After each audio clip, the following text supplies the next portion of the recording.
Oke, Assalamualaikum warahmatullahi wabarakatuh dan Sampurasun. Balik lagi bersama King of Book. Saya kali ini pengen menjawab pertanyaan dari viewers dari Gubuk Satwa, namanya Gubuk Satwa. Terima kasih sudah mau bertanya. Ini menurut versi saya ya, jawabannya menurut versi saya. Masing-masing pendapat orang itu beda-beda dan masing-masing orang punya tata cara berilmu yang berbeda-beda. Ini menurut saya dan pengalaman saya pribadi. Pertanyaannya ada dua. Yang pertama itu bagaimana caranya kita bisa tahu ciri-ciri dari insularis jantan birahi itu seperti apa. Yang kedua adalah bagaimana kita bisa melihat ciri-ciri insularis betina yang sedang hamil. Oke, saya jawab yang pertama, yang nomor satu dulu ya. Ciri-cirinya gampang. Ciri-ciri insularis atau albolabris ketika dia birahi, mereka yang paling penting adalah kita harus tahu dulu gitu, karakter si ular ini seperti apa yang kita pelihara di rumah. Kita harus hafal dulu. Kalau kita nggak hafal, kita nggak akan tahu gitu ciri-ciri ini. Yang harus seperti itu adalah kita harus tahu dulu. Makanya dalam kita pengen breeding ular itu tuh nggak bisa instan gitu, nggak bisa instan.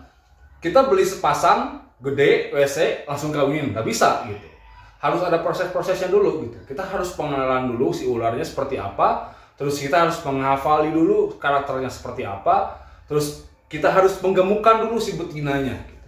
Ciri-cirinya yang saya lihat di sini itu adalah pertama, mogok makan. Kalau mogok makan ini nggak semuanya juga insularis mogok makan ketika dia birahi. Ada beberapa ekor di sini, beberapa jantan di sini tetap makan sampai ketika dia proses birahi, apalagi yang sebean ya.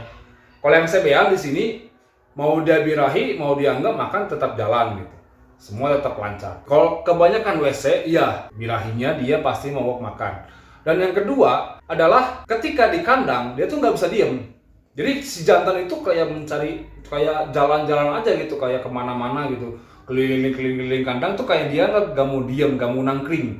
Itu ciri-cirinya, itu udah pasti dia birahi gitu. Dan misalnya kita pelihara nih udah lama banget nih, udah setahun, dalam waktu 6 bulan itu, iya itu nggak ada masalah gitu, makan lancar segala macam, terus mangkring enak segala macam ya, nggak ada permasalahan sama sekali. Nah, suatu ketika muncul dua contoh itu. Pertama, mogok makan atau nggak mau makan. Makannya jadi anggot-anggotan, jadi apa ya? Jadi susah makan gitu. Jadi jarang makannya. Terus yang kedua, dia nggak mau diem di kandang gitu. Terus aja jalan-jalan nyari kayak mencari sesuatu gitu. Dan rata-rata kalau di sini itu tuh nggak mau nangkring gitu. Diamnya di bawah. Udah tahu kok ini bahwa ini ular birahi pengen kawin. Yang kedua, bagaimana kita tahu ciri-ciri insularis itu betina itu hamil atau enggak? Kalau di sini saya ngelihat dari bentuk tubuh. Ular yang hamil itu memiliki bentuk tubuh yang segitiga. Jadi segitiga itu bukan segitiga ular jadi segitiga, enggak. Si bentuk tubuhnya itu tulang atas tuh kelihatan, tulang punggung itu kelihatan dan bawahnya itu seperti membulat gitu. Ngerti enggak? Beda banget lah kayak kita pelihara biasa-biasanya yang dia nggak setelah dia dikawinin, yang setelah dia sebelum dia dikawin itu beda banget. Kalau yang nggak hamil itu rata-rata bentuk tubuhnya itu rata, bulat itu bulat rata. Tapi kalau yang hamil bentuk tubuhnya itu nggak rata. Jadi si tulang atas itu kelihatan, sedangkan perutnya itu dari samping ke bawah itu kayak ada kantong, kayak apa ya, kayak ngegembung gitu. Dan itu terjadi dari setengah badan sampai ke ekor. Itu udah kelihatan banget, itu udah ciri-ciri atau betina yang mau melahirkan. Itu tuh kelihatan banget dari pangkal ekornya. Pangkal dari anus ke atas sedikit itu udah kelihatan banget. Itu udah si anakan di dalam perut itu udah turun. Udah dekat ke anus. Nah, kalau semakin dekat ke anus, itu semakin dekat pula masa persalinannya, masa kelahirannya. Nah, oh ya, satu lagi yang tambahan buat pertanyaan pertama adalah rata-rata insularis musim kawinnya itu dia terjadi seperti itu dari bulan April sampai Agustus paling telat. Agustus itu paling telat. Pokoknya dia dari April sampai Juli itu Agustus itu udah paling telat lah. Puncak kawin itu Juni, Mei, Juni, Juli itu puncak musim kawin. Dimana di semua jantan itu di alam itu udah istilahnya udah sibuk cari lobang lah gitu. Kalau kita di sini mah udah kebelet, udah siap-siap ya jajan lah gitu. Kalau lu jomblo, kalau kalian jomblo ya, kalau kalian jomblo bisa pakai tangan kan. Nah, kalau untuk pertanyaan dari Sobat Reptil 17, berarti nggak semua indukan ketika dia hamil itu mau makan, enggak. Jadi jawabannya enggak. Nggak semua indukan ketika dia hamil itu mau makan. Purbo saya di sini lagi pada hamil, hybrid saya lagi pada hamil, Albolabris saya, Insularis saya lagi pada hamil. Alhamdulillah semuanya masih pada makan. Padahal si Insularis dan si Purpo ini bisa dibilang udah hamil gede, udah hamilnya udah gede banget. Tapi alhamdulillah sampai sekarang masih tetap makan lancar. Tergantung spesiesnya apa dulu. Terus yang kedua tergantung bagaimana kita memperlakukan si ularnya. Dan ketiga adalah bagaimana kondisi si ular sebelum dikawinkan gitu. Itu yang mempengaruhi apakah si ular ini akan mogok makan setelah dia dikawinkan atau tidak. Ya, pertanyaan lain dari Viper Addicted, tips cara ngawinin ular ya.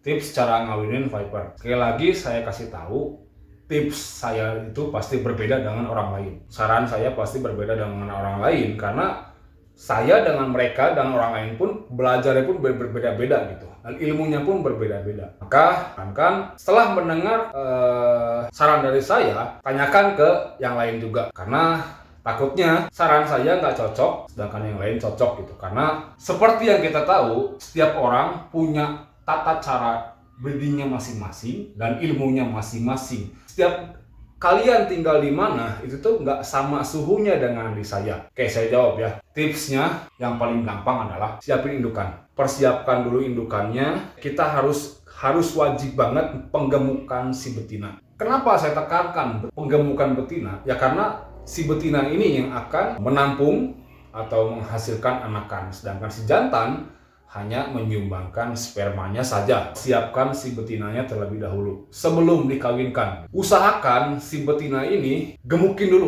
dulu. Udah badannya udah gemuk, udah proporsional, masuk musim kawin, misalnya di Insularis. Pertengahan tahun si jantan sudah menunjukkan tanda-tanda yang seperti yang saya sebutkan di sebelumnya, bisa kita masukin. Tips paling penting itu untuk sukses breeding itu ya betinanya harus gemuk dulu. Soalnya kalau nggak gemuk takutnya betinanya ketika dia hamil mogok, gak kuat, otomatis bisa berdampak buruk, bisa mati atau segala macamnya. Kita nggak mau kan gitu. Peliharanya hanya sekali pakai gitu kan, nggak mau kan. Kecuali ya memang kalian seperti itu ya. Saya nggak mau tahu juga gitu kan. Memang banyak juga orang-orang seperti itu gitu. Bisa disebut sambil menyelam minum ciu gitu kan.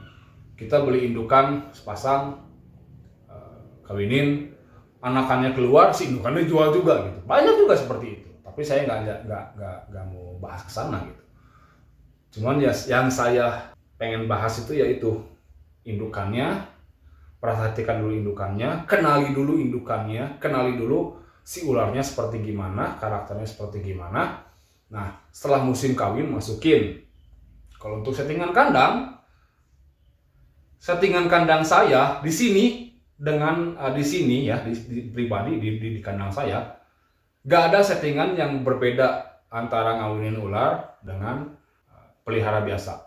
Ya udah sama aja kandangnya, bisa pakai gex, bisa masih pakai kandang kayu atau segala macamnya gitu kan. Nah, yang harus dipentingkan juga, yang harus diingat, ventilasinya kalau bisa bagusin. Karena yang saya tangkap pelihara Viper kalau ventilasinya jelek itu nggak akan benar.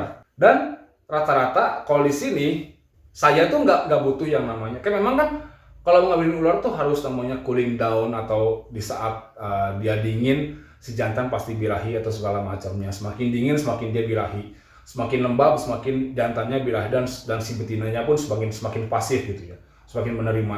Tapi kalau semakin panas ya otomatis ada sedikit perlawanan, tapi perlawanan itu nggak membahayakan, kecuali yang memang si betinanya kanibal gitu. Usahakan kita ngawinin itu, masukin itu ketika malam, ketika maghrib, ketika suhu udah mulai turun baru kita masukin. Kecuali kandang kalian memang dingin gitu, seperti di sini.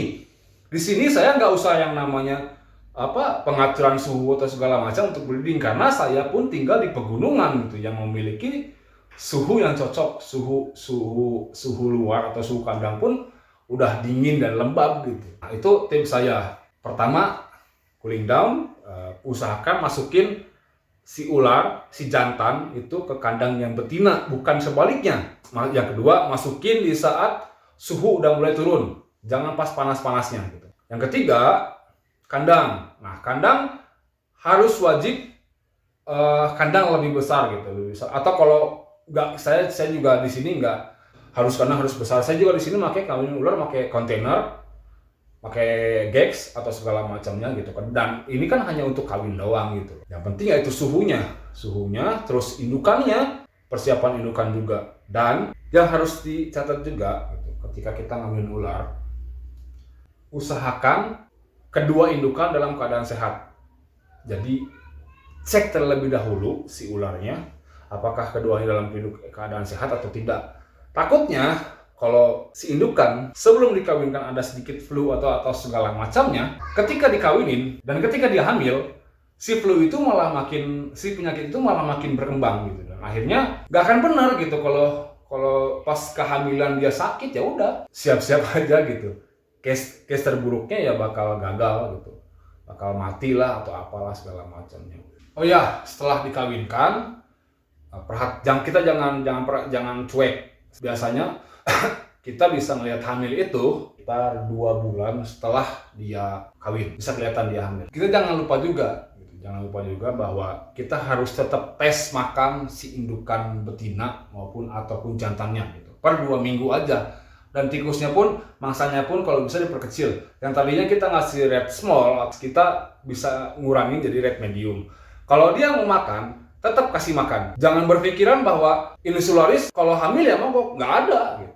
Kalau dia mau makan, kasih makan gitu. Gak semua ular itu kalau hamil itu pasti mogok, nggak. Tergantung kondisi sebelum dia dikawinkan dan kondisi ketika dia hamil. Kalau kondisinya dia kurus atau kondisinya dia jelek, otomatis si ular itu tersebut akan makan. Tapi kalau kondisinya sebelum dikawinkan kondisinya bagus, dia pasti mogok makan. Tapi nggak ada salahnya juga kita tes makan. Kalau dia mau makan, kita terusin sampai dia benar-benar mogok. Nah, untuk jantannya juga, kalau untuk jantan rata-rata ketika dia kawin, ada yang mogok, ada yang enggak.